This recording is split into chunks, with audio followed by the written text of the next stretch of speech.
In this section 1.3, we will be discussing 7 testing principles.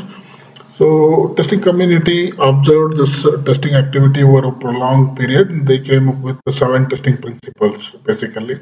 So here we tell to try to summarize the whole testing process in terms of 7 testing principles. Now let's look at what are they.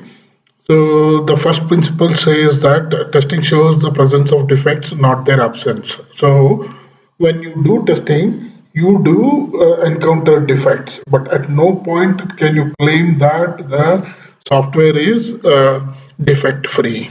This is most important principle. I go over this principle once again.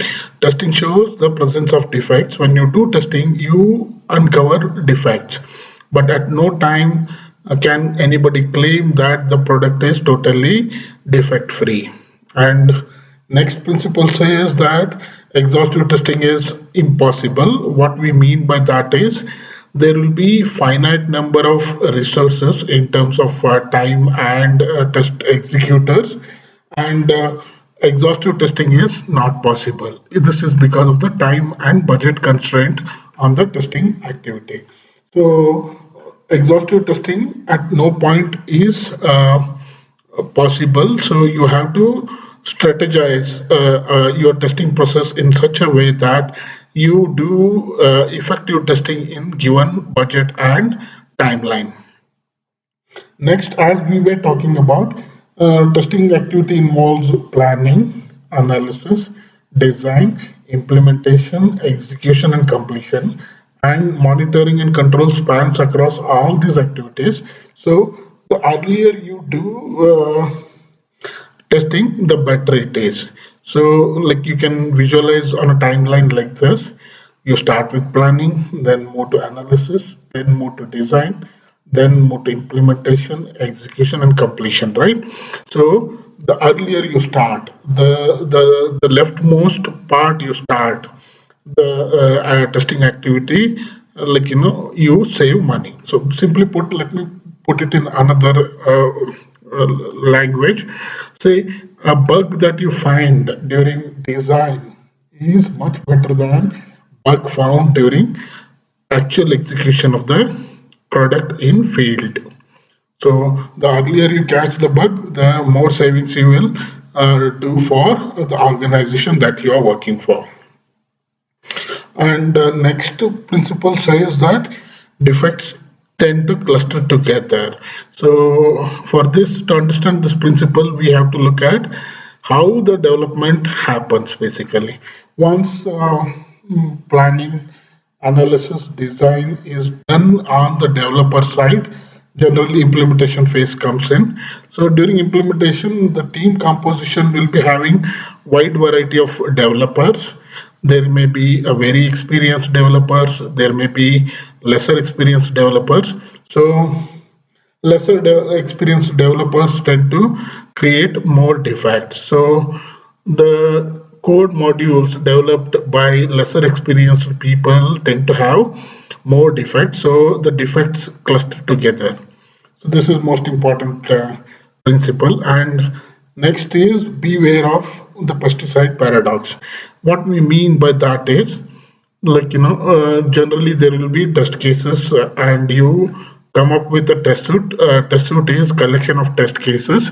So your related test cases you put in one bucket and you call it as test suite. So the test suite comprises of similar test cases.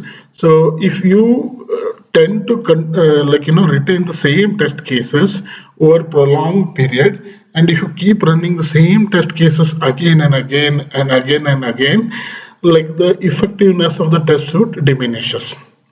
Okay, so this is derived from pesticide paradox of agriculture, where the same kind of pesticide, if you keep sprinkling, the effectiveness of the pesticide diminishes. So what you do for this is either you add more number of test cases, change the test data, or you come up with a novel technique where you prevent the pesticide paradox, meaning You should not run the same test cases again and again over and over. Okay. Next is next sixth principle is testing is context dependent. What we mean by that is the way you test a mobile app is very different from the way you test mission critical software. So avionics software is very differently tested than a web software or a mobile software. Okay. And the seventh, absence of error is a fallacy, is a corollary of principle number one. So, it's basically put in a different way. What we mean by absence of error fallacy is a fallacy is absence of errors. At no point you can say that the software is totally error free during testing. So this seventh principle is corollary of principle number one. So at no point can you claim that the software is totally error free. So no matter what amount of budget resources that you invest in testing, at no point one claim there are no errors in product. So what we covered today is in 1.3 is testing shows the presence of defects, not their absence. Exhaustive testing is not possible because of the constraints. Early testing saves the money, shift left. That is the earlier you catch the bug, the more savings you will generate for the organization. Defects tend to cluster together. There is a pesticide paradox, and we also discussed about how to prevent pesticide paradox. And we also discussed what we mean by testing is context dependent. You can't test mission critical software just like a regular utility software. And absence of errors is a fallacy. At no point can anybody claim that the software is totally free of errors. So that was section number 1.3. Let's meet in section 1.4. Thank you.